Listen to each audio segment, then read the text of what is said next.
pero está en línea, esperando a esta hora de la noche, el editor del medio Interferencia, don Andrés Almeida. Andrés, buenas noches, ¿cómo estás? Gusto saludarte. Hola, ¿qué tal? Mucho gusto. Igualmente, Andrés, gusto saludarte. Gracias por estar con nosotros a esta hora de la noche aquí en Tiempos Violentos. Ustedes han publicado un reportaje que muestra cómo hackeo al ejército revela complejo despliegue de armas y tropas en las fronteras norte y Tierra del Fuego. Todo esto, entiendo, a partir de el hackeo que sufrió el gobierno, hackeo además al cual ustedes tuvieron acceso informativo. ¿Qué nos puedes profundizar, qué nos puedes contar, Andrés, respecto de este informe que entrega hoy día Interferencia? Bueno, yo lo primero que creo que hay que decir con respecto a este tema es que estamos ante una situación bastante grave, incluso yo diría gravísima, ¿no? Hemos consultado ex autoridades del mundo de la defensa, expertos, y realmente pareciera que es un hackeo importante que revela información muy sensible. Fíjate que nosotros accedimos solamente al 30% que los hackers liberaron para uso público, ¿Ya? y hay un 70% que se vendió, nadie sabe a quién fue el comprador, es decir, hay un 70% de información de cientos de miles de archivos que nadie conoce bien, solamente probablemente el ejército, qué tipo de información está en manos de quién. Entonces estamos ante una situación bastante crítica. Nosotros hicimos un esfuerzo de revisar esa documentación a través de búsqueda por palabras clave, y nos fuimos dando cuenta de que hay documentos realmente sensibles. O sea, lo que estamos mostrando nosotros es solamente la punta del iceberg, ¿no? En el cual se muestra, por ejemplo, en el caso de la revisión que nosotros hicimos, de los primeros temas que estamos sacando, ¿Ya?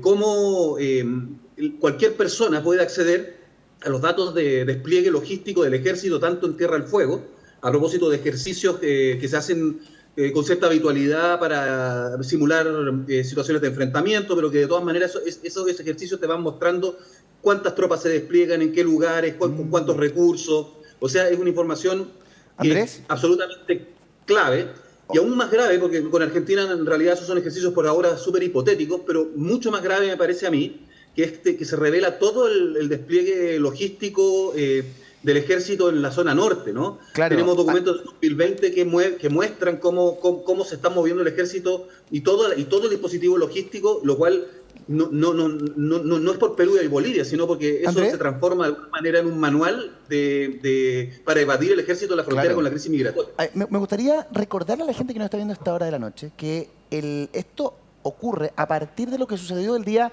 viernes 26 de mayo de este año, cuando el ejército sufrió este ataque de un ransomware. Lo conversamos aquí en el programa con expertos en informática, y cuando la reacción institucional fue decirle a sus funcionarios: nadie prende el computador, computadores apagados.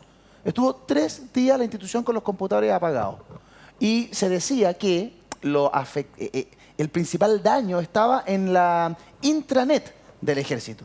Y sin embargo, lo que usted nos cuenta, Andrés, es que ustedes han tenido acceso al 30% de 360.000 documentos, entre los cuales se conoce los movimientos estratégicos del ejército en la frontera norte y la frontera sur de nuestro país. Eso es gravísimo. Es una falla, una filtración de información sensible que un país no debiese permitirse. ¿Qué más? Y además nos dice un dato importante: el 70% de esto no es que esté perdido, el 70% fue vendido. No se sabe a quién. Bien. Yo espero que haya sido el ejército el que lo compró, porque muchas veces actúan así estas organizaciones criminales, secuestran la información y tú pagas, en el fondo pagas por tu propia información. Yo espero que sea el ejército el que haya comprado eso, pero si no, en realidad estamos a merced del cibercrimen, del crimen organizado, y probablemente también, esto lo decía uno de los expertos que nosotros entrevistamos en el reportaje, esto es un festín para las potencias extranjeras que también pueden ver varios niveles más del libro de defensa, ¿no? Que tú, en el momento del libro de defensa, tú sabes cuánto tiene cada país, cuántos tanques, cuántos helicópteros, cuántas tropas, pero lo que nunca se conoce es la logística, cómo las dispones, cuántas tropas tú caminas hacia allá. Entonces es un nivel de información absolutamente que desarma una década, decía nuestro experto, ¿no? Una década de información, de construcción de un sistema de seguridad, por lo menos en el norte del país, y que quedas a merced no de ejércitos de países vecinos. Eso está lejos todavía de suceder. Pero lo que sí está muy cerca es el tráfico. Y el tráfico de personas, el tráfico de armas, el tráfico, narcotráfico. Y eso, de alguna manera, tú puedes suponer con cierta seguridad que va a caer en manos de delincuentes del crimen organizado que van a mejorar su manera de enfrentar todo el esquema de seguridad que el ejército está desplegando en el norte. Claro. Entonces, es realmente muy grave. Ustedes estaban, mientras nos comentabas, Andrés, estábamos revisando algunas de las capturas de pantalla del reportaje que ustedes pueden ver en interferencia.cl y se ven diagramas con información. Mira eso, los archivos completamente detallados por carpeta de personal, luego de documentos de años anteriores.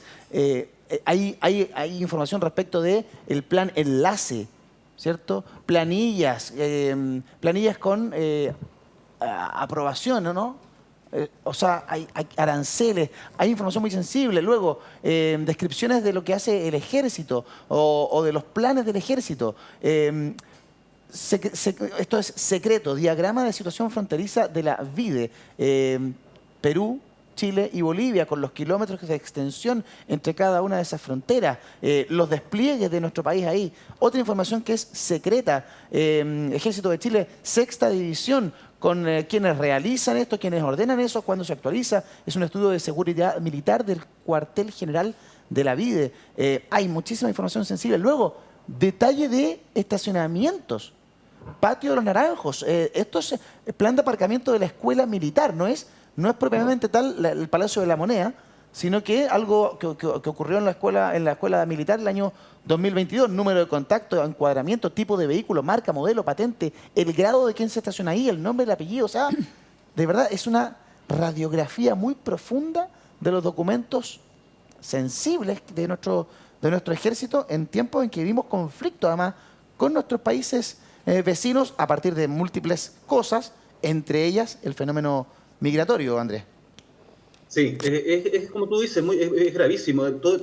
Hay información, por ejemplo, de familiares, de personas de la sexta división en el norte del país. O sea, nosotros, tengo que decirlo, ¿no? Nosotros hemos censurado el contenido, nosotros no hemos publicado nada que pueda ser, digamos, usado por delincuentes y en ese sentido resguardamos la seguridad del país. Pero de todas maneras, no nos podemos hacer los ciegos ni los sordos respecto a este tema, porque así como nosotros, que somos periodistas, llegamos a esta información, cualquier otra persona puede llegar a hacerlo, ¿no? Es complejo porque tienes que meter en la dark web, pero no es imposible. Entonces, realmente es una señal de alerta que a mi juicio debiese despertar una serie de dispositivos tanto en el Ejército como en el Ministerio de Defensa, y me parece también que las autoridades civiles debieran dar explicaciones. Nosotros hemos contactado a Defensa, ha sido bastante hermético, hemos contactado al Ejército, ha sido bastante hermético. Yo me imagino que para ellos debe ser difícil manejar esta situación, pero llega un punto en que la opinión pública tiene que saber que está en riesgo la seguridad nacional. Yo creo que esto suena un poquito como a juegos de guerra que hacen los militares y que nunca se enfrentan, pero la verdad es que no, porque si tú te empiezas a mirar eso, bueno, a nivel de la zona norte, donde está el despliegue de fronteras, tú te das cuenta que está expuesto el personal con nombre, apellidos, teléfonos celulares, grupos sanguíneos de personas que están, digamos, ahí. Tú tienes que, seguramente, nos decía un experto, ¿no?, rotar todo ese personal, porque las posibilidades de que sean sujetos de extorsión, atentados, incluso asesinatos es muy grande. Entonces hay una pérdida de activos con experiencia en el terreno muy grande, porque seguramente van a tener que rotar ese personal. Es gravísimo lo que está pasando. Y quiero insistir en algo. Sí. Esto es algo que nosotros buscamos en una primera tanda, ¿no? Pero si tú sigues hurgando, vas a seguir encontrando más cosas. Nosotros vamos a seguir publicando algunos otros hallazgos, ¿no? Vamos a entrar en temas del estallido social, hay cosas que tienen que ver con el Gualmapu, o sea, hay una serie de aspectos que nosotros en unas búsquedas sencillas, por palabras clave, hemos dado con cosas muy grandes. Entonces, esto es la punta del iceberg de un problema mayúsculo. Andrés, estoy aquí con Mauricio Daza, que también te quiere saludar. Hola Andrés, buenas noches. Bueno, gracias por acompañarnos, felicitaciones.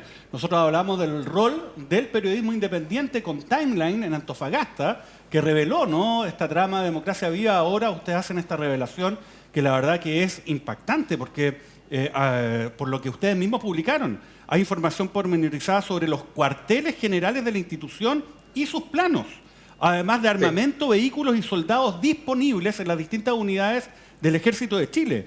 Además, como tú bien señalabas, están los datos privados de militares, con nombres, direcciones particulares, números de celular, los de sus padres o cónyuges, grupos sanguíneos, inclusive perfiles psicológicos, y los despliegues y relevo de militares, compras públicas, etcétera, ¿no? Oye, perfiles psicológicos. Entonces, la verdad es que, bueno, ustedes han hecho una gran labor, pero seamos francos, si ustedes tienen esa información, es evidente que los organismos de inteligencia de los ejércitos de nuestros países vecinos también pudieron acceder a la misma.